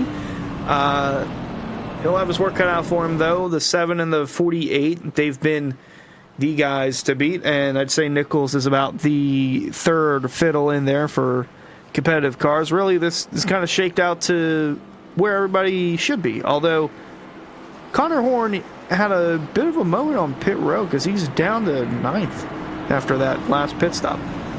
Yeah, I'm not sure exactly what happened. His pit road numerics looked normal there. He didn't seem to take a long stop for any reason, but we'll see what happens. Scioli to the inside as the control vehicle with Sebastian Marin to the outside. What kind of run will Marin get on the outside? Because once he got clean air, he drove off, but if he can keep him in dirty air, perhaps that gives the remainder of the field a chance here. Here is the final segment leading to the finale here of the 2026 All-Star Challenge.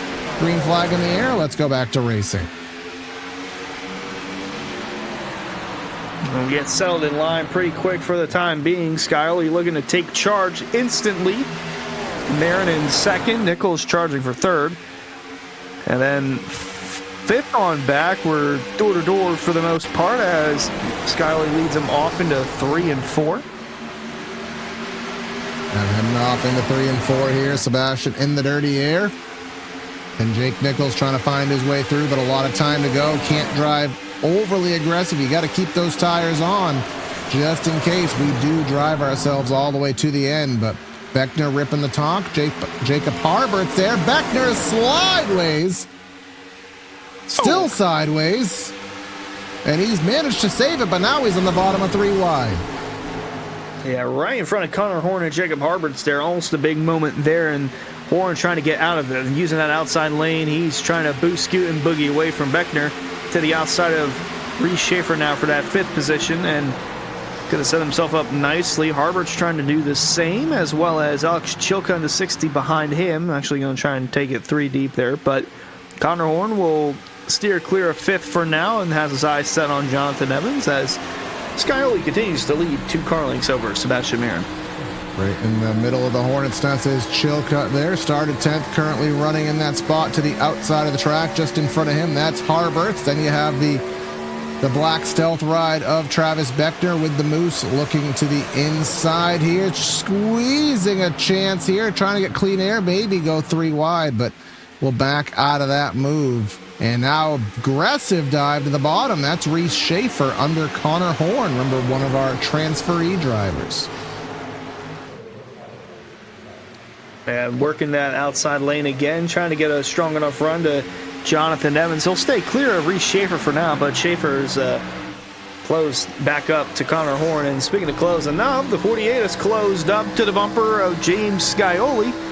Sebastian Marin working his way off turn 2, trying to get a big enough run to possibly make a move into 3. It won't happen this time through. He'll continue to run higher on the racetrack compared to the 7. I mean, a phenomenal turn 3 there. Going to get him a good run off 4, but still don't think it'll be enough to find a way around Scioli this time through. Maybe it will.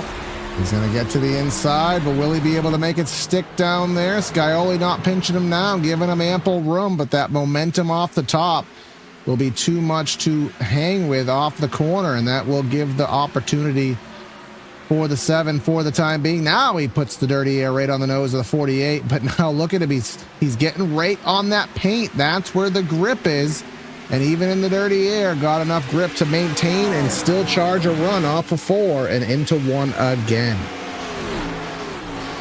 And Marin going to try the outside lane again, get a good enough run through turn 2, set him up for some momentum down the backstretch, and he'll have a big enough run to send it into 3 if he really wants to make a move for the lead.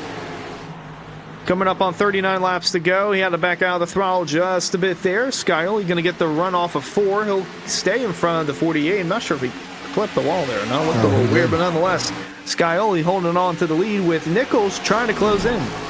And as I like to say, every lap that it takes Sebastian to get by, it makes it harder and harder. You burn the tires, you heat up the tires. It just makes it harder to drive through the dirty air. So it's very important for Sebastian to clear while there's still tire life, which is why James Scioli fighting on so hard.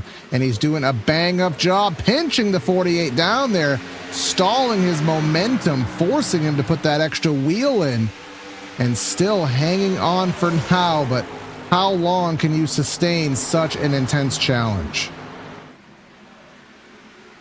As long as the tires can hold, and this is just Jake Nichols is salivating back there. He's closed in a couple of car lengths since these two have started duking it out. Running the similar tire tracks as the 7 is the 48 of Marin, but yeah, gap is now about 7 car lengths from Nichols to the leader, half second back to the 48 of Sebastian Marin, as Scioli is now just running higher and higher on the racetrack, and the 48's trying to go higher and higher to find some sort of cleanish air around him.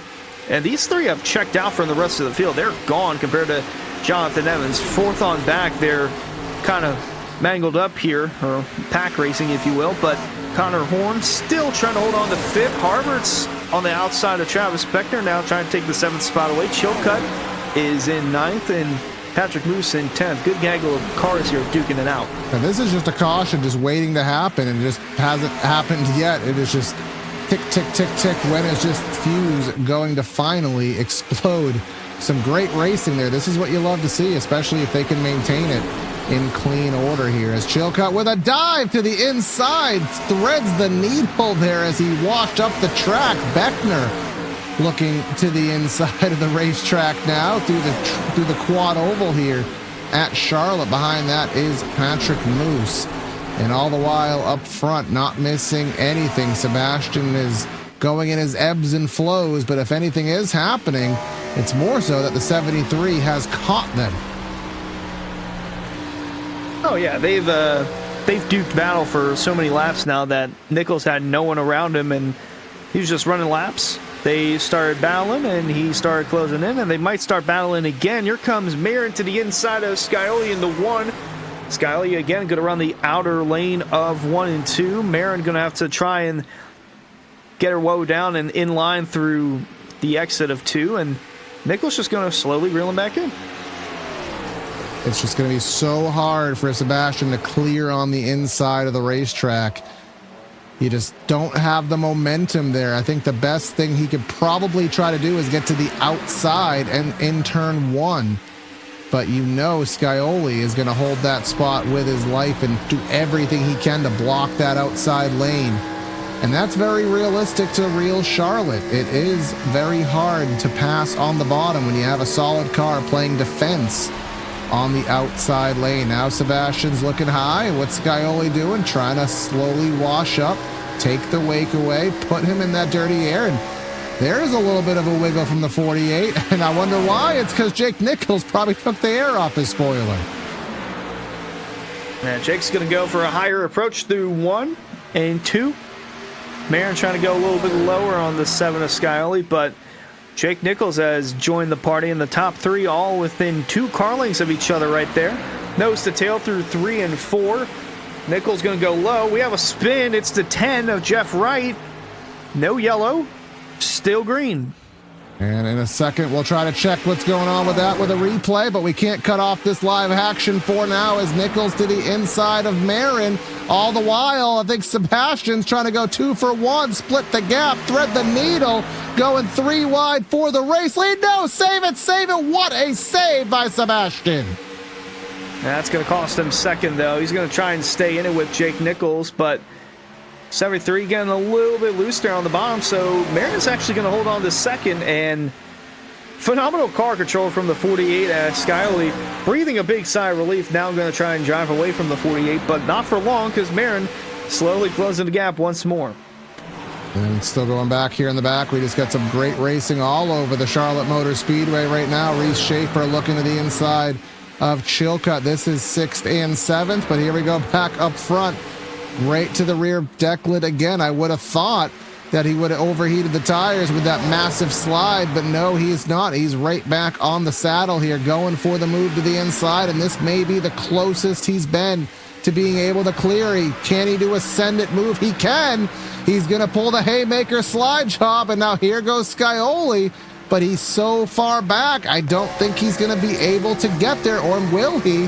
Side draft it? Side draft and send. Not enough for the send. But here's Nichols. Jake Nichols. Oh, wow. He's right there, too. And he chose to follow the tire tracks of Marin through 3 and 4 there. He's going to give a little momentum to the 48 to keep him on the outside. And Nichols going to see what he can do. He's going to try and go a lane further than what the 48's doing. Scioli's going to send it in, take the lead back. Marin's going to try and cross him over, but Jake Nichols, a strong run from the 73. He's going to have to take it low. He's going to have to find an opportunity to get around Marin, and he's going to do it here in turn 3, or at least attempt to. The 7 and the 48 run the top. The 73 runs the bottom. He's going to steer clear of second, and now he's going to have to try and set his eyes on the 7 of Scioli.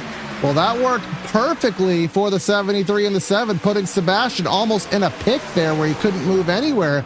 Put him back to third, but now he's digging for second and also going for the lead. But a huge run by Jake Nichols off the top, but he's going to get right to the back bumper of his teammate, trying to pinch Marin down. Now the 7's going to go down, take the air, put it on the nose of the 48, but he can't keep it down there. Gives Sebastian a little life, and we're still right under a hornet's nest here for the race lead. This is insane.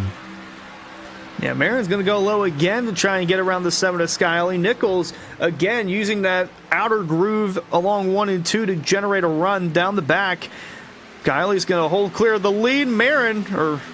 Nichols with a big moment there. Marin holds second for the time being, but saw the 73 there have a big moment coming out of 2, but he's going to get it dialed up for 3 and 4 right here. Now he is going to take it to the top of the 48. He's going to have a strong run at second, heading into 1 and 2, but Scioli still trying to keep everybody behind him. I don't know how those send-it moves that Nichols is doing are sustaining. And I also don't know how sustainable they are with the long run. Remember, 45 laps on the tires, more than we've done tonight. I'm sure these drivers have practiced, though. But now Marin back to third. Has the dirty air on the nose, trying to look low. Oh, my goodness, how was that not contact? Now Nichols is going to have to hold off the 48 of Marin. Scioli, 2 car lengths separating him and Jake Nichols now, so he can breathe a little bit of a relief there, as now the 48 and the 73 are going to do battle for second. Now, if there's one thing that 7 driver of James Scioli needs to do, go. You have Sebastian down to third. You have him in the worst situation he's going to be in. Your teammate is he's going for the $200, but right now, he's your best level of defense right now. And now it's 0.6 of a second for Scioli. A little bit of contact, a lot of bit of contact as they drive off into one. They were already about a half second back from Scioli now. So these two battling, they're losing time, and they're trading paint down the backstretch.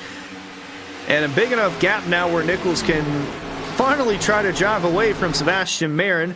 But after that, the gap is gone to 6 car lengths separating Scioli and Nichols. And I would like to say, folks, this is the hardest car, one of the hardest cars that you can drive here on the oval side of iRacing. This is not a slot car. This is not mat and go. This car takes a lot of finesse to be able to drive. So to do what these drivers are doing this close just shows the skill. It's the 6.1K rating that this race would have if it was an iRacing official session. Just absolute breathtaking stuff that we are seeing here. Now 20 laps to go. 0.6 of a second is the gap. Scioli to Nichols. Scioli holding on. Nichols going for the 200, and Marin just trying to find a way back to the front. Yeah, he's got to get around Jake Nichols if he wants to do that, but Scioli checking out for a good bit. 7 car lengths now between him and second place. Whether that's Jake Nichols or Sebastian Marin, time will tell. 48's trying to look low, but this was that spin that we saw earlier with Jeff Wright. I think he just had some contact with Garrett Conrath in the 17. Oh, there was a major checkup there. And because that was off the racetrack, it did not interrupt the flow of our race. The only impact we've had outside of the lap 1 caution. Remember, 5 or 6 drivers taken out. We didn't even get ourselves up to speed here today, if you're tuning in late, before we had problems. But ever since then, it has been clean and green. Sebastian looking for another charge to the inside as we now approach are within 20 laps to go. Marin's going to try and clear the 73 of Nichols. He'll do just that, but in the meantime, quietly working his way towards this group is Jonathan Evans. He steered clear from the gaggle of cars that were behind him. Now he's really closed into the bumper of the 73. He'll have a run off of 4 to get below Jake Nichols. Connor Horn trying to follow suit as well, as the tires on the 73 seem to have gone away. Yeah, I mean, it's not hard to believe that, especially with those towards the end of that run. He was doing some major send-its to try to clear, and that certainly is not going to be beneficial to that right front tire. But now up front, we got to keep an eye on the good old stopwatch. 18 laps to go. This is the last time through a 21.3 essentially for Scioli to a 31.16. Now a 31.3. That's a break-even lap. That's what you got to do if you're Scioli. Break even, because especially once Marin gets to within 0.3 of a second, hits the dirty air, that's where it gets difficult. And then he could start playing defense, as he's done all so many times here this evening. But don't write out that number 26. Now that he's clear, he's seeming to run similar, if not faster, than Sebastian.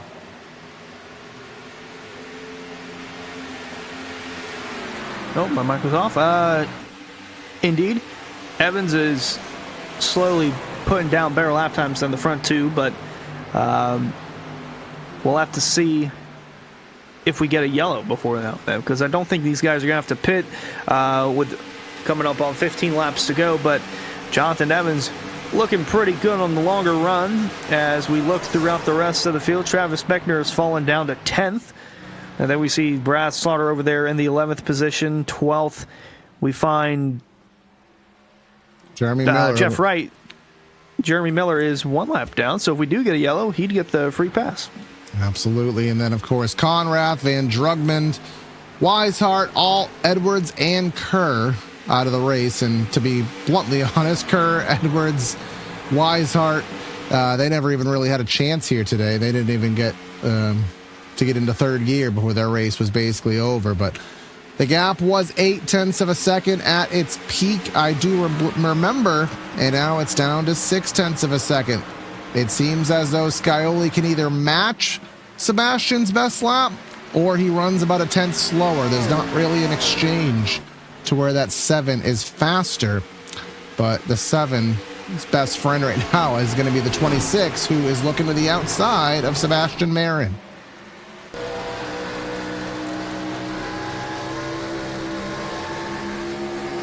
As Evans with a strong run, absolutely strong run off of 4. He's going to try and steer clear of Marin before they even get into 1, and he will. So Evans in a pretty good position as they're both closing in on James Scioli towards the end of this one. And Jake Nichols is bleeding back there, about 2 seconds back, now in the clutches of Connor Horn for the 5th spot. A caution could change everything, give them a chance to put a fresh set of tires on and duke back at it. Remember the All-Star race at the Charlotte for the longest time used to be a 10-lap shootout to the end of these things. You had a little 10-lap dash, and that's where the money was made. But a little different segment here today, but I think the action is going to be equal. The gap is now 0.3 of a second. And I guess I don't want to call it a sleeper pick there, Hunter, but you just basically, if Jonathan Evans, he let the top 3 just absolutely just battle themselves to death, and he's the one that had some health meter on the gauge when it matters, or so it seems to be. Yeah, and Evans actually had a bit of a run in last season's All-Star race with Sebastian Marin, and Marin was able to come home with the win. So I think Evans with a little bit more on his mind to try and even up the score here with a potential All-Star victory, as coming up on 10 laps to go, he has just wheeled it up to the 7 of James Scioli. Not sure if Scioli's on cruise control or if the tires are that much worse on him compared to Jonathan Evans, but Evans will have a look at some point. Don't know if it's going to be low. It will be low. Scioli's going to let him have the bottom. Evans going to try and drive it off into 2. But the 7 will stay in front for however long he can hold off the 26. I think the 26 is just so much better now that he can actually probably make the bottom work by himself. But Scioli's going to pinch him down as good as he can. But just look at that 26 getting the run. But Scioli will do the best he can to maintain position on the outside. All the while, this will let Sebastian close in a little bit as these two duke it out for the lead. Sub 10 laps to go here in the All-Star. But the 26 can drive to the bottom of the track, and he is clear. Does Scioli have any second wind here left in the saddle? It's going to be hard to do, and it doesn't look like it's going to happen. So Jonathan Evans trying to drive away with it now, coming up on 8 laps remaining in this All-Star race, where he's going to have to hope and pray that we don't get a yellow and that he can just drive it to the end. Meanwhile, 10th place up for grabs. Beckner below Slaughter there. Through 1 and 2, the 8's going to run the top. Beckner is going to be on the bottom and try to duke it out from there. But these guys are 7 seconds back from our race leader, Jonathan Evans. Basically everyone else on the track has sorted themselves out right now. Even Sebastian Marin has fallen about 0.4 of a second off the back bumper of Scioli. But that racing that we saw really for about 15 consecutive laps should just go down in the iRacing history book as some of the best racing that you can possibly see on the service, especially in this Gen 4, as Sebastian will hit that outside wall. Again, we want to thank some of the partners. I know we've kind of missed them. We talked about Rick's Hot Sauce, Blue Tip Pool Builders, of course, on Jacob Bell's car. Go to bluetippools.com. They can redo your pool, your outdoor lounging space, dynamic areas, outdoor kitchen. They can do it up to your style at bluetippools.com. Of course, go to shop.areairacing.com. Get yourself some cool, high-quality merch at low prices. and it will ship to your house relatively quickly. Hunter already talked about Hendry County. We already talked about Central Mobile Homes. And of course, if you're on Twitch, please consider hitting that subscribe button over there. $5 a month helps the leagues out, and it gets you some cool perks. So coming to 5 to go. Evans driving off within a second lead. Next closest battle is going to be the Moose trying to get by Jake Nichols and bumping him out of the top 5. Yeah, Jake Nichols, it seemed like he had a pretty good shot at actually completing the last to first challenge for extra payday, but the longer the run has gone on, the more that car has faded off, and the tire wear just seemingly too much to overcome, as the 45 and the 80 will now do battle behind the 73 for the 6th position. Harbert's pretty great recovery for him. He was caught up in that lap 1 incident and had to come down pit road and repair some damage, but has made a great recovery compared to what he was given with from the start of this one. Absolutely. So definitely going to be a good move to the field for some and not for others here, as we'll come to 3 laps to go. And it's going to be Jeff Wright. We just saw him spin on the back straightaway not that long ago, and he will go 1 lap down here and 1.5 second lead. I can't really find another situation where I've seen this kind of thing happen. I've seen situations, Hunter, where, Greg Biffle, Jimmy Johnson, they ran each other out of fuel battling so hard. Mark Martin passed the 2 of them. I've never really seen a situation where we had a 3-car battle for the lead, and then P4 just says, yeah, I'll just go by you guys when you're all. I've never really seen that situation happen, but that's pretty much what the fairy tale is going to write here tonight.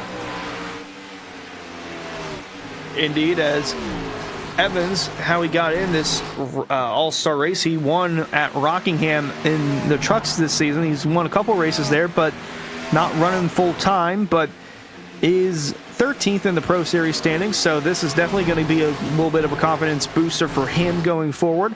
All he's got to do is make 1 more lap around Charlotte, and he'll be $100 richer, and he'll be sitting pretty in victory lane. The white flag's waving one more time from Charlotte. Our shop.area, iRacing.com, white flag in the air for Jonathan Evans here in the 2026 Area All-Star Challenge. We had a 3-car battle for the win. Nichols, Scioli, Marin, they duked it out. They had the battle of the decade. All the while, the 26 saving the tires, saving the car, and putting it to the front when it matters. He passed them all, gained a humongous lead, and he's going to put $100 in his pocket. Jonathan Evans wins the All-Star Challenge.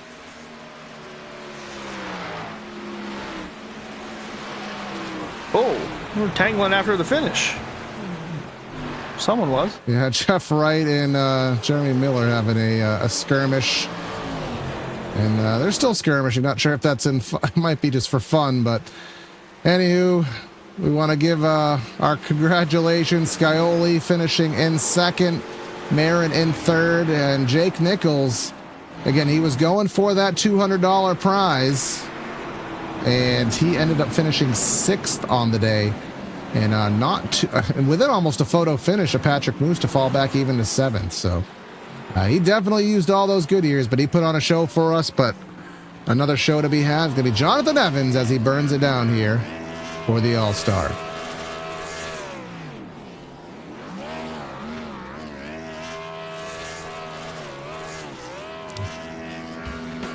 As he burns it on down here, let's go down trackside and give you the final rundown of results here today from the 2026 Area All-Star Shootout. Final margin of victory, 2.5 seconds. Evans really laid it on there once he got to the front. Scioli with a 2nd, Marin with a 3rd. Again, absolutely phenomenal battle between them. Connor Horn, one of our transfer drivers, drove up into 4th. Jacob Harberts in 5th. No $200 here today for Jake Nichols. He will settle for 6th. Patrick Moose in 7th. Reese Schaefer, Chilcutt, and Brad Slaughter rounding out the top 10. And just because we only have a smaller field here today, let the rest of them scroll on by. Again, all those drivers there, multiple laps down. Most of them didn't even get going here today because of that lap 1 incident that we had. But Hunter, let's see if you can head down to the front straightaway and catch up with our race all-star winner. of Jonathan Evans. Is he here yet? He is. Let's get him where he needs to be and to have a brief word with Hunter. Yeah, well, he's $100 richer, and he put on a clinic there at the very end. Jonathan Evans, the All-Star winner here. Take me through that final stint of yours, because it seemed like it was either going to be Scioli, Marin, or even Jake Nichols, but quietly but surely you made your way through towards third, second, and then eventually the lead. So take me through your the final 50 laps and how you were able to pull it off. Oh man, I don't even know. My brain is like freaking scrambled eggs right now. I can't believe it. I have wanted to beat these guys for so long, and I finally friggin' did it in the Gen 4 car in the All-Star race for $100. I just, when we got going with 50 laps to go, I saw them and they were all battling tooth and nail trying to get the clean air, and I was like, I wonder if I just save my tires, if I can beat them. And that was my game plan, and I stuck to it, and then I caught up to them, and then Jake kind of raced me fair, Sebastian raced me really fair, and then when I got to James, I mean, the bottom was just in. And I was just able to scoot past him, and I gotta say, I just need to give a huge shout out to Ben, Team Powerhouse. I mean, they have believed in me so much, given me all these chartered rides, and I'm just so thankful to finally be able to put it in victory lane against these guys. I'm so happy. Yeah, I was about to say, how does this change your outlook on the rest of the season? We have a few more races before the chase is solidified, and no, you've got some wins in the trucks, and don't believe you're in Cup, but you're one spot out from the Pro Series, so just give a little confidence booster for you for the final stint of the season.